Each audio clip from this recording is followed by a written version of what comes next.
तरुण जो जाईल सिंधू महान, तरुण जो जाईल सिंधू महान, असा हा एकच श्री हनुमान. सूर्योदयी हा वीर जन्मला, त्रिशत योजने नभी उडाला. समजून या फल रविबिंबाला, धरू गेला भासवान, असा हा एकच श्री हनुमान. अतुलित बलधामम हेमशैलाभदेहम, दनुजवन कृशानु ज्ञानिनाम अग्रगण्यम. सकल गुणनिधानम वानराणामधीशम, रघुपती प्रिय भक्तम वातजातम नमामि. सर्वांना सादर सप्रेम नमस्कार. असा हा एकच श्री हनुमान या विचारसत्रामध्ये आपलं सर्वांचं मनःपूर्वक स्वागत. या विचारसत्रामधला हा दुसरा विचारपुष्पाचा भाग.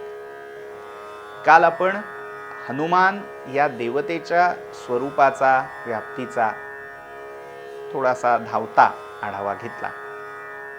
आजपासून आपल्याला जे पाहायचं आहे ते मारुतीरायांचं वेगवेगळ्या ग्रंथामध्ये, पुराण इतिहासामध्ये येणारं चरित्र. अर्थातच रामायण, रामकथा यामध्ये येणारं मारुतीरायांचं चरित्र हे सर्वात प्रधान मानावं लागेल. कारण ज्याच्यासाठी हा मारुतीरायांचा अवतार आहे ते प्रभू रामचंद्र आणि त्या प्रभू रामचंद्रांचं चरित्र. या रामचरित्राशी मारुतीरायांचा असणारा अभिन्न संबंध हा लक्षात घेता अग्रक्रमाने रामायणामध्ये किंवा रामायण प्रभावित अन्य रामकथांमध्ये हे हनुमत चरित्र कसं येतं हे आपण आज आणि उद्या या भागामध्ये पाहूया. बालचरित्राचा जर विचार केला, हनुमंतांच्या बाल्यावस्थेमधले अनेक पराक्रम, अनेक चमत्कार हे खरं तर सगळ्यांना माहिती आहेतच, पण एक या हनुमान जयंतीच्या उत्सवाच्या अनुषंगाने एक उजळणी म्हणा, एक पुनस्मरण म्हणा, ह्यासाठी आपण ते आठवूया. मारुतीरायांच्या जन्मतिथीपासून मतभेद आहेत. खरं तर रामरायांची जन्मतिथी ही चैत्र शुद्ध नवमी, भगवान श्रीकृष्णांची जन्मतिथी श्रावण वद्य अष्टमी, दत्तात्रेयांची जन्मतिथी मार्गशीर्ष पौर्णिमा, अशा तिथी आपल्या सगळ्यांना माहिती आहेत. पण कालच आपण पाहिलं मारुती ह्या देवतेचं वैशिष्ट्य आणि त्या देवतेच्या स्वरूपामध्ये असणारं वैविध्यच इतकं मोठं आहे. त्यालाच अनुसरून मारुतीच्या जन्मतिथीविषयी ही वैविध्य आपल्याला दिसेल. महाराष्ट्रामध्ये जी परंपरा मानली जाते त्यानुसार चैत्र पौर्णिमेच्या दिवशी किंवा काहींच्या मते चैत्र चतुर्दशी संपता चतुर्दशी आणि पौर्णिमा यांच्या संधी काळामध्ये मारुतीरायांचा जन्म झाला. दुसरी एक धारणा कार्तिक वद्य चतुर्दशी, कार्तिक महिन्यामध्ये जी कृष्ण पक्षातली चतुर्दशी आहे त्याही दिवशी काही ठिकाणी हनुमत जन्म मानला जातो. अजून एक परंपरा ही वैशाख वद्य दशमी या तिथीलाही हनुमत जन्मतिथी मानली जाते. आणि आनंद रामायणासारख्या ग्रंथामध्येही पौर्णिमेच्या उल्लेखाबरोबरच कल्पभेदाने जो उल्लेख येतो तो चैत्र शुद्ध एकादशीचा. एक सुंदर संयोग आपल्यासाठी असा साधला गेलाय की आपलं हे विचारसत्र एकादशीच्या दिवशी सुरू झालंय आणि हनुमान जयंती म्हणजे ज्याला आपण चैत्र पौर्णिमा तिथी मानतोय त्या दिवसापर्यंत चालणार आहे. म्हणजे दोन कल्पभेदानुसार असणाऱ्या या दोन तिथी, चैत्र शुद्ध एकादशी ते चैत्र पौर्णिमा, या कालावधीमध्ये या दोन कल्पभेदातल्या जयंत्यांना मानून आपलं हे विचारसत्र सुरू आहे. हा एक योगायोग म्हणा, अतिशय दैवी संकेत म्हणा, असा मला इथे जाणवतो. तर तिथीमध्येही वैविध्य आपल्याला आढळेल. वेगवेगळ्या प्रांतामध्ये, वेगवेगळ्या प्रदेशामध्ये भिन्न भिन्न संप्रदायानुसार हे जयंती पर्व साजरं केलं जातं. हनुमत जन्माविषयीच्या ज्या कथा आहेत त्यामध्येही आपल्याला हेच वैविध्य दिसणार आहे. एक कथा जी आपल्या सगळ्यांनाच परिचयाची आहे, महाराष्ट्रामध्ये कीर्तनामध्ये हनुमान जयंतीच्या आख्यानामध्ये जी सांगितली जाते, आनंद रामायण ह्या मूळ संस्कृत रामचरित्रामध्ये ती येते. तसंच एकनाथ महाराजांच्या भावार्थ रामायणामध्येही ज्या कथेचा उल्लेख आलेला आहे ती कथा म्हणजे श्री रामचंद्रांशी असणारा मारुतीरायांचा सपिंड संबंध. सपिंड संबंध याचा अर्थ कथेमधून आपल्याला स्पष्ट होईल. आपल्या सगळ्यांना रामजन्माची अर्थात दशरथ राजांनी केलेल्या पुत्रकामेष्टी आणि पुत्रकामेष्टी यज्ञाच्या फलस्वरूपामध्ये यज्ञनारायणाने दिलेल्या पायस प्रसादाची कथा माहिती आहे. या पायसामधला जो वाटा आहे प्रत्येक राणीला दिला गेला. कौसल्या, सुमित्रा यांना पहिला वाटा दिला गेला आणि शेवटचा वाटा हा कैकेयीला दिला गेला. राणी कैकेयी ही राजा दशरथाची अतिशय लाडकी राणी होती. जुन्या कथांमध्ये जसं आपल्याला एक आवडती एक आवडती तशी ती आवडती लाडकी राणी कैकेयी. आणि आपल्याला सगळ्यात शेवट हा प्रसाद दिला जातोय, हा यज्ञीय पायसाचा शेवटचा भाग आपल्याला मिळतोय, याचं वैषम्य तिला वाटलं आणि प्रसाद न भक्षण करता तिने तो यज्ञीय प्रसाद पायस आपल्या हातात तसाच ठेवला. खावा की न खावा का टाकावा अशा विचारचक्रामध्ये अडकलेली ती कैकेयी तशीच स्तब्ध तिथे राहिली. आणि इतक्यात दैवी योजनेनुसार एक घार राजप्रासादावरून उडून चालली होती. तिचं लक्ष त्या कैकेयीच्या हातामध्ये असणाऱ्या या पायसावर गेलं. तिला भक्ष्य आहे असं जाणवलं आणि त्या घारीने झडप घालून तो पायस भाग तिथून उचलला आणि तिथून उडत उडत ती गंधमादन पर्वतावरून जात असताना त्या पर्वतावर माता अंजनी ही तपश्चर्या करत होती. त्या अंजनी मातेच्या मस्तकावरून उडत असताना वायूच्या वेगाने तो पायस भाग घारीच्या पंजातून निसटून अंजनी मातेच्या उंजळीत येऊन पडला. माता अंजनी किंवा अंजना अशी दोन्ही नावं आपल्याला आढळतात. तर पुत्रप्राप्ती व्हावी यासाठी भगवान शिवांची तपश्चर्या करत माता अंजना त्या गंधमादन पर्वतावर बसली होती. त्यावेळी हा प्रसाद आपल्या हातात पडलाय याचा अर्थ, याच्या मागचा दैवी संकेत हा आपल्या पुत्रप्राप्तीसाठी साक्षात शिवानी पाठवलेला प्रसाद आहे. या भावनेने तो प्रसाद अंजना मातेने ग्रहण केला आणि पुढे सुपुत्र झाला तो मारुती. त्यामुळे रामप्रभूंचा जन्म ज्या यज्ञीय प्रसाद स्वरूप पायसाच्या भक्षणातून झाला त्याच पायसातल्या एका भागाच्या भक्षणातून मारुतीरायांचा जन्म झाला. तो पायस प्रसाद हा साक्षात यज्ञनारायणाचा किंवा नारायणाचा प्रसाद होता. त्यामुळे नारायणांच्या अंशानी भारलेला, नारायणांच्या तेजानी भारलेला असा तो पायस प्रसाद भक्षण केल्यामुळे स्वाभाविकच रामरायांप्रमाणे हनुमान हे देखील नारायणाचेच अंश होते. हा एक धारणेचा दुवा आपल्याला या कथेमध्ये मिळतो. दुसरी कथा जी खुद्द वाल्मिकी रामायणामध्ये आहे ती म्हणजे वायुदेवतेने अंजनीच्या ठाई गर्भाधान करून आपला तेज अंश संक्रमित करून ज्या पुत्राचा जन्म झाला, ज्या बालकाचा जन्म झाला तो वायुपुत्र म्हणजे मारुती होय. बरेच वेळा धर्मधारणा आणि त्याच्यामधली गल्लत यामुळे याच्यामध्ये काही अधर्माचरण होतं, व्यभिचार होता असा दृष्टिकोन काहींचा होतो. मात्र प्राचीन काळी नियोगाची पद्धत ही जी पुत्रप्राप्तीसाठी, प्रजोत्पादनासाठी प्रचलित होती त्याच्याशी काहीसा जवळ जाणारा किंवा ज्याप्रमाणे महाभारताच्या कथाभागात येणारा पांडवांचा जन्म देवांच्या प्रसादाने, देवहूती मंत्राच्या प्रसादाने, देवांच्या अंश स्वरूपामध्ये त्या पुत्राचा होणारा जन्म, हा कथाभाग मूळ वाल्मिकी रामायणात आढळतो. त्या अनुसार केसरी नावाच्या वानर राजाची पत्नी अंजनी, तर या केसरीचा क्षेत्रज पुत्र, पत्नीला क्षेत्र म्हटलं जातं, तर तिच्या ठायी उत्पन्न झाला म्हणजे हनुमान हा केसरीचा क्षेत्रज पुत्र आणि वायूचा औरस पुत्र असं म्हणावं लागेल. तर वायूंपासून केसरीची पत्नी असणारी अंजना या हिच्या गर्भाठायी उत्पन्न झालेला हा मारुतीरायांचा होता. त्यामुळे वायुपुत्र, वायुदेवतेचा अंश या स्वरूपामध्ये पूर्ण वाल्मिकी रामायणामध्ये मारुतीरायांचं वर्णन आढळतं.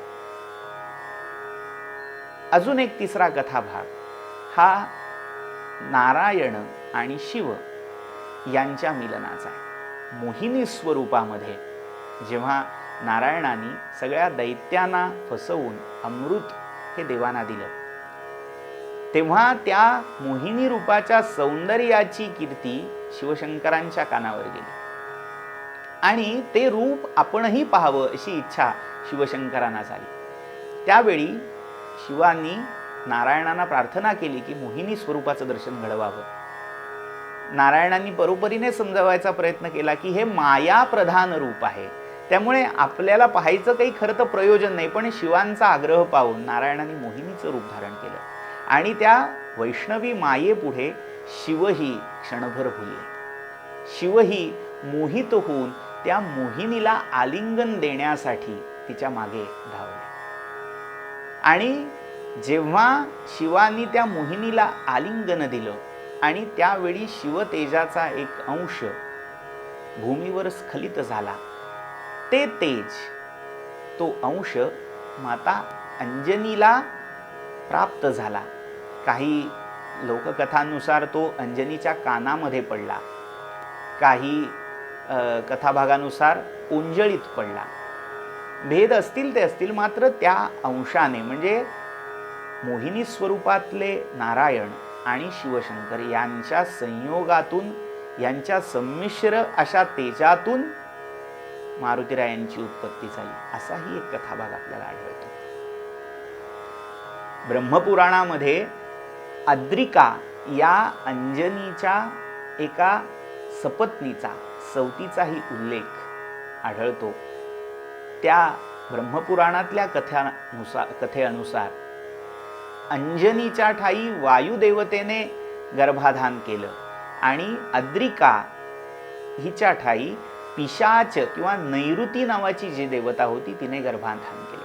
त्यामुळे पिशाचराज आणि हनुमान या दोघांचा संभव किंवा प्रादुर्भाव झाला, अशी ही एक कथा ब्रह्मपुराणात येते. या कथेतून आपण कालच्या भागात जे पाहिलं की लोकदेवता, क्षुद्रदेवता, पिशाच देवता यांच्या बरोबरीने मारुतीची होणारी पूजा, उपासना याचं कुठेतरी सूत्र, बीज या ब्रह्मपुराणातल्या आख्यानामध्ये आपल्याला आढळतं.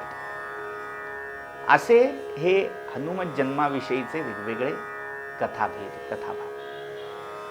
पुढचा कथाभाग आपल्या सगळ्यांच्या परिचयाचा आहे की जन्म झाला आणि भुकेलेला असताना फळं आणण्यासाठी किंवा आहाराची जमवाजमव करण्यासाठी माता अंजना ही काहीशी दूर गेली आणि या नवजात अर्भकाची दृष्टी ही पूर्व क्षितिजावर उगवणाऱ्या सूर्यबिंबावर गेली आणि ते सूर्यबिंब हे जणू काही एक मोठं फळ आहे. प्रत्येक प्राण्याला आपल्या अन्नाची, आहाराची ही एक जन्मजात जाण असते. त्या जाणीवेमुळे हे फळ आहे, ते खाण्याजोगं आहे, ते मुखात टाकण्याजोगं आहे, अशा एका नैसर्गिक सहज भावनेतून या नवजात बालकाने आकाशात उड्डाण केलं, पूर्व दिशेला उड्डाण केलं. सूर्याच्या दिशेने झेपावणारा हा बाल वायुपुत्र पाहिला आणि सगळ्या देवांना काळजी पडली. या सगळ्या प्रसंगामध्ये अजून एक उपकथानक येतं, ते राहूचं.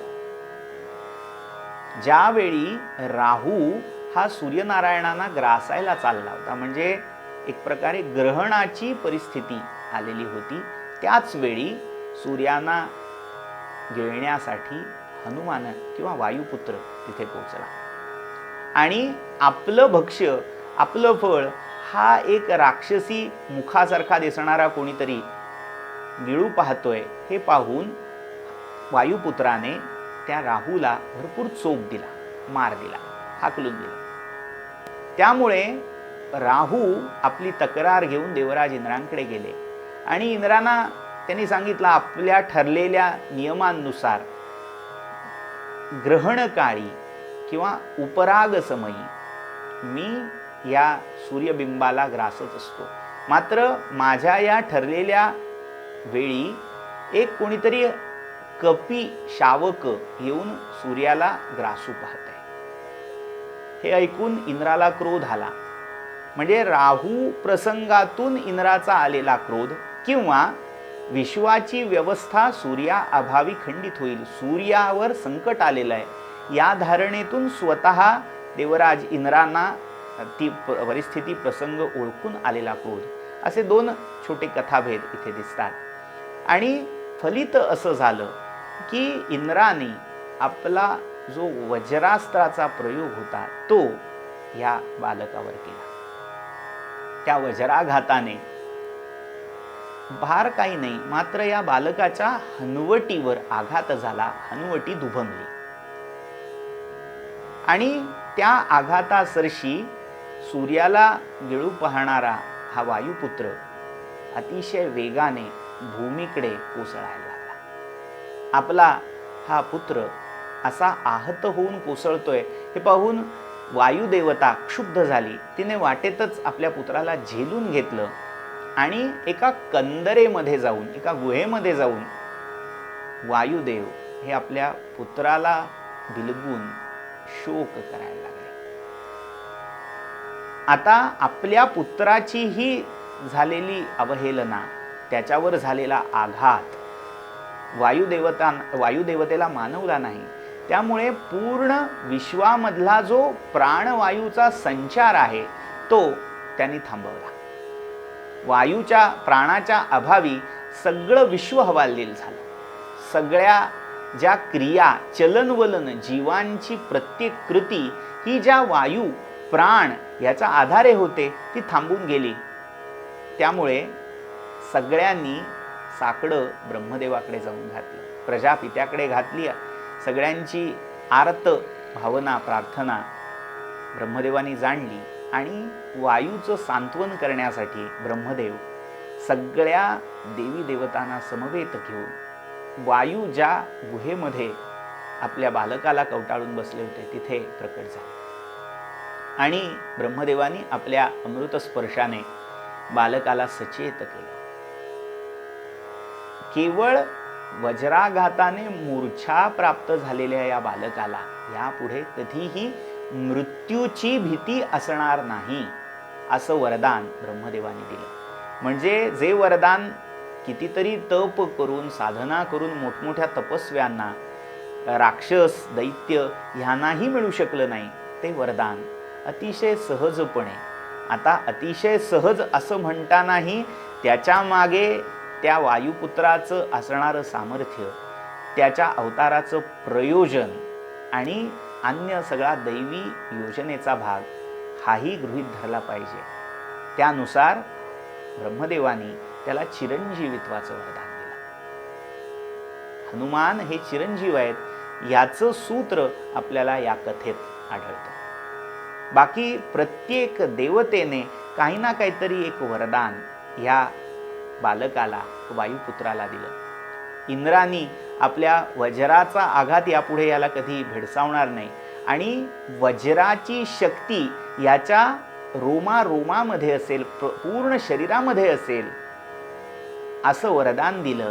त्यामुळे मारुतीरायांचं एक नाव हे वज्रांग असं झालं, ज्याचा अपभ्रंश हिंदीमध्ये किंवा उत्तरी हिंदुस्थानी भाषेमध्ये बजरंग असा आहे. वज्रांग, बजरंग, वज्र असा उच्चार होऊन त्याचा वज्रंग, वज्रांगचा बजरंग असा नामभेद झाला.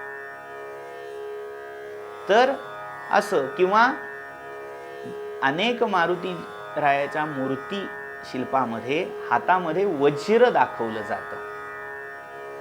तर त्या वज्राच्या अंकनामागचा आशय इंद्राने दिलेलं हे वरदान या संदर्भामध्ये आपल्याला आढळतं.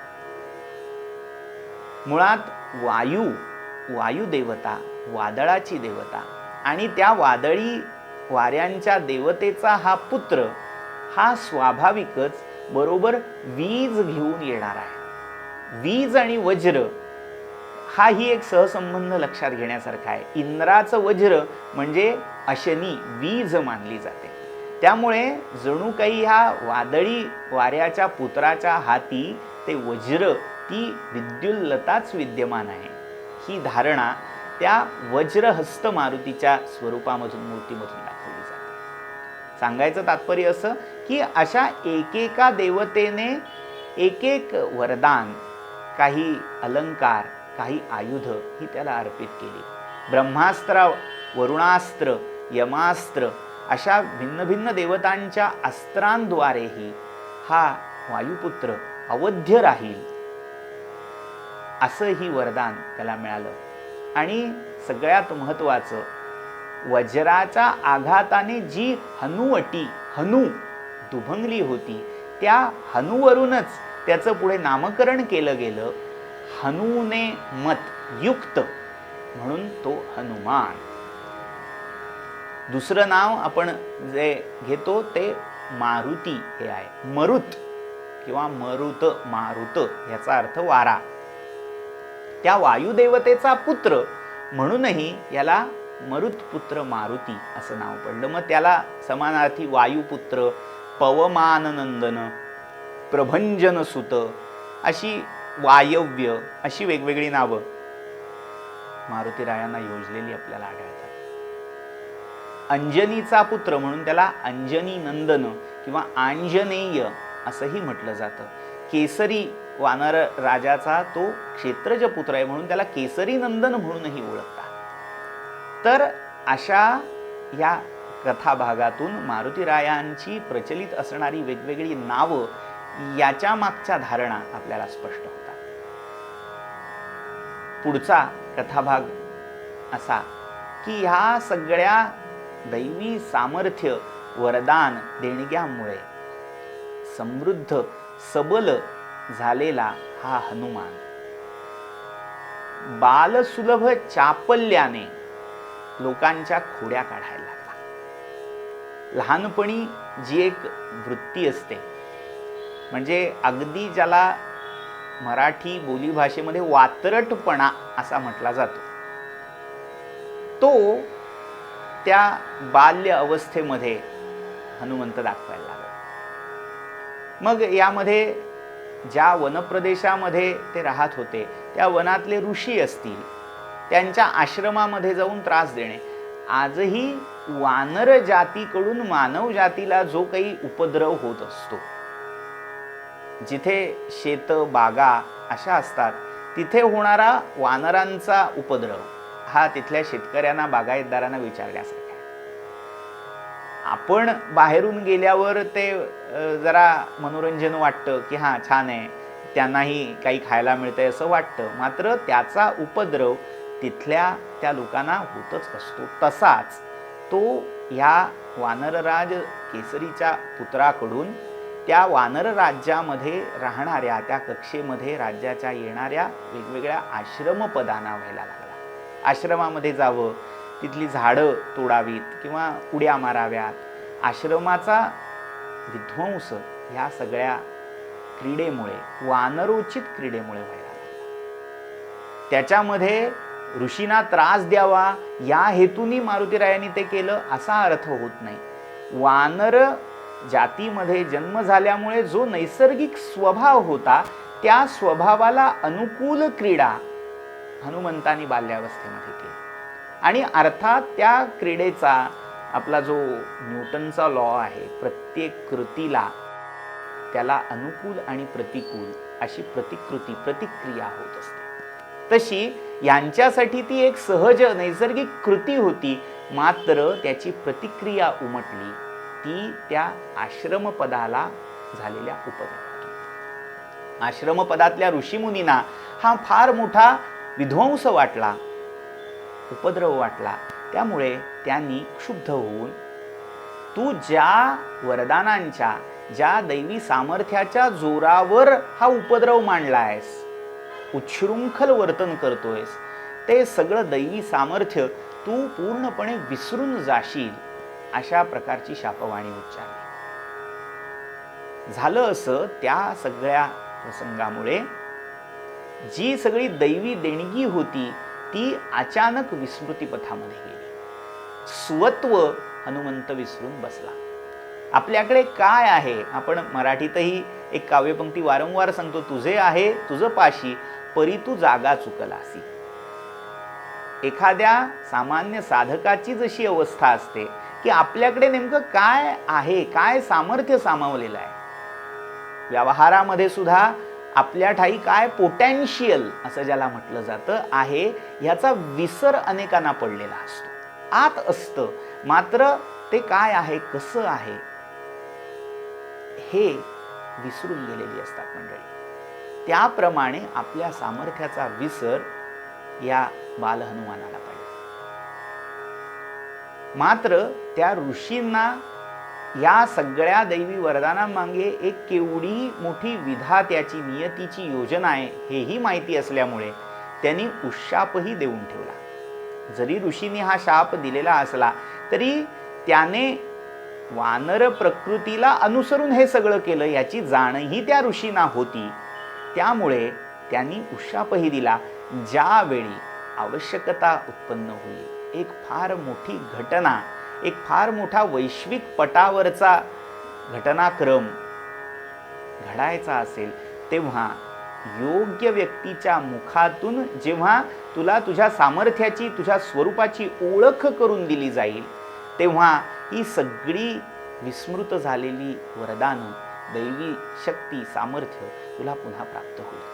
असा उशापही त्या सगळ्या ऋषीमुनींनी या हनुमंताला दिला. त्यामुळे या एका प्रसंगानंतर रामभेट किंवा रामकार्यासाठी, सीता शोधासाठी जायच्या प्रसंगापर्यंत, समुद्र तटावर उभं राहीपर्यंत हनुमंताचा हा पूर्ण आयुष्यातला भाग हा स्वतःविषयीच्या सामर्थ्याच्या विस्मृतीमुळे झाकळून गेलेला दिसतो. वालीसारखा एक अतिशय बलिष्ठ मात्र काहीसा अतिरेकी महत्वाकांक्षी असणारा वानरराज जेव्हा काही गैरसमजामुळे आपल्याच धाकट्या भावावर अन्याय करतो, त्याला मारण्याचा प्रयत्न करतो, त्याला राज्य निष्कासित करतो, त्याची पत्नी ही स्वतःची म्हणून आपल्या घरी डांबून ठेवतो, तेव्हा त्या सूर्यपुत्र सुग्रीवाचा सहचर, सचिव, मंत्री, मित्र असणारा हनुमंत वालीला काहीही प्रतिकार करू शकत नाही. हे या ऋषीशापामुळे आलेल्या आत्मसामर्थ्याच्या विस्मृतीचं फलित होतं.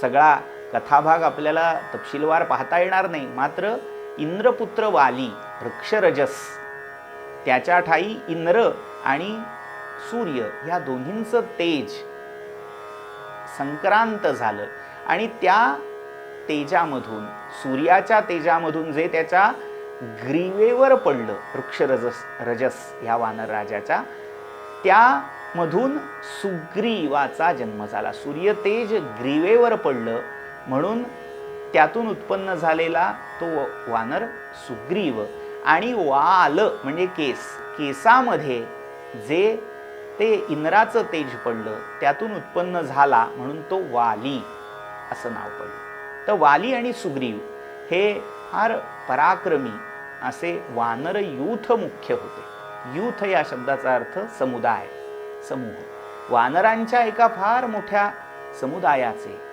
ते पती स्वामी होते.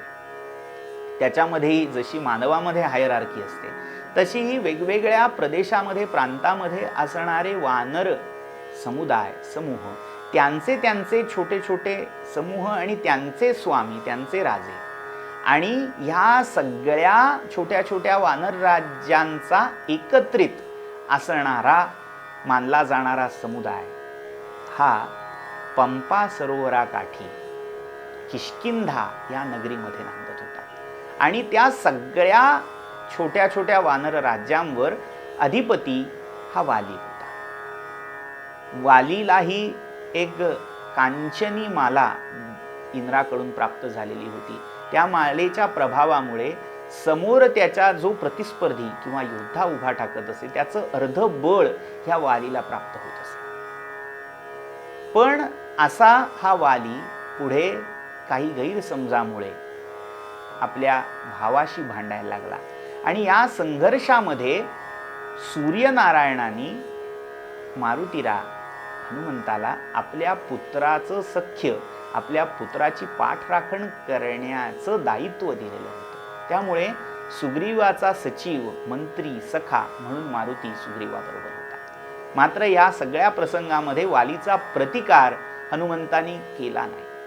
ही शंका उत्तरकांडामध्ये रामायणाच्या साक्षात प्रभू रामचंद्रांनी अगस्त्य महर्षींना विचारलेली आहे. जेव्हा हे सगळं चरित्र अगस्त्य महर्षी रामचंद्रांना सांगतायत तेव्हा रामचंद्रांना आश्चर्य याचं वाटलं, मारुतीसारखा एवढा सर्वसमर्थ मात्र तो यकश्चित वालीला प्रतिकार कसा करू शकला नाही. तर त्याचं उत्तर देताना हा सगळा शापप्रसंग महर्षी अगस्त्यांनी रामचंद्राला सांगितला. मधल्या कालखंडामध्ये हनुमंतांनी अनेक वेगवेगळ्या ऋषींकडून आणि सगळ्यात मुख्य म्हणजे साक्षात सूर्यनारायणाकडून ह्या वेगवेगळ्या विद्या प्राप्त केलेल्या होत्या. त्यामुळे सूर्यनारायणाचा शिष्य या स्वरूपामध्येही मारुतीरायांना मानलं जातं, त्यांची उपासना केली जाते. यामध्येच एक काल ज्या पाराशर संहितेचा मी उल्लेख केला त्याच्यामध्ये एक छोटा कथाभेद येतो. ही एका संप्रदायापुरती मर्यादित धारणा आहे, ती सार्वत्रिक मानायची गरज नाही.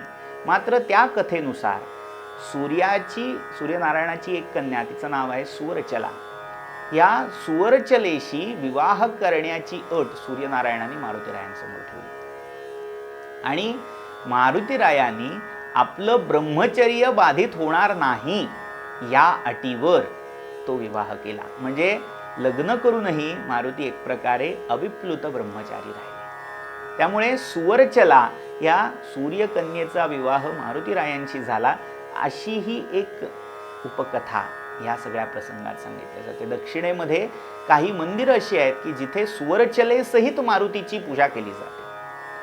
आता या सगळ्या प्रसंगाचा एक अर्थ असाही लावता येतो की सुवर्चस हा जो शब्द आहे तो तेज, सामर्थ्य, वीर्य, ओज, ब्रह्मचर्य अशा अनेक अर्थी संस्कृत वाङ्मयामध्ये आलेला आहे. त्यामुळे ह्या सगळ्या गुणवैशिष्ट्यांनी, सामर्थ्यांनी जो संपन्न आहे, या सगळ्या ज्याच्या अंगभूत शक्ती आहेत त्या शक्तींचं प्रतीक म्हणून मारुतीची पत्नी जर कोणी दाखवायची असली, शक्ती जर कोणी दाखवायची असली तर तिचं नाव सुवर्चला हे दाखवलं, योजलं गेलं. म्हणजे सांकेतिक किंवा प्रतिकात्मक पद्धतीने सुवर्चला या शब्दाचा शक्ती, ब्रह्मचर्य, ओज, तेज या अर्थी अर्थ लावून तिचा पती, तिचा स्वामी, त्या शक्तीने संपन्न असा हनुमान असाही या कथानकाचा अर्थ लावता येतो.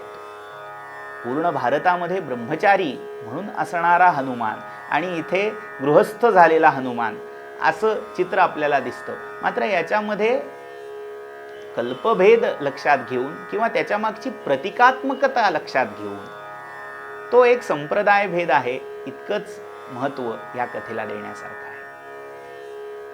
अन्यही काही कथाभागामध्ये मारुती रायांचा विवाह झाला असावा का अशा काही उपपत्ती मांडल्या जातात.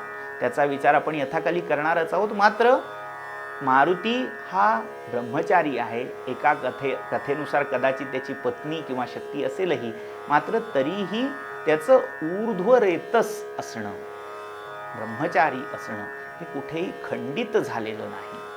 आत्मसंयम याचं मूर्तिमंत प्रतीक, ब्रह्मचर्याचं मूर्तिमंत प्रतीक म्हणून आज मारुतीराय पूजले जातात. बलोपासना ज्यांना करायची असेल त्यांनी मारुतीरायांसारखं ब्रह्मचर्य पाळावं हा संदेश त्या सगळ्या कथेमध्ये कुठेतरी आपल्याला दिलेला आढळतो.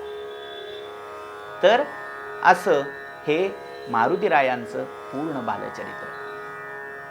या बालचरित्राचा विस्तार अजून वेगवेगळ्या रामकथांमध्ये अनेक पद्धतीने केलेला आहे. मात्र आपल्या या कालमर्यादेचं भान ठेवता आपण ह्या हनुमंताच्या बालचरित्राचा भाग इथे त्याला पूर्णविराम देऊया आणि उद्या रामप्रभूंशी संपर्कात आल्यावर हनुमंताचं चरित्र, त्याचे पराक्रम ह्याचा विचार उद्याच्या सत्रात करूया. तोवर सर्वांना मनःपूर्वक धन्यवाद आणि अभिवादन. सियावर रामचंद्र की जय, महारुद्र हनुमान की जय.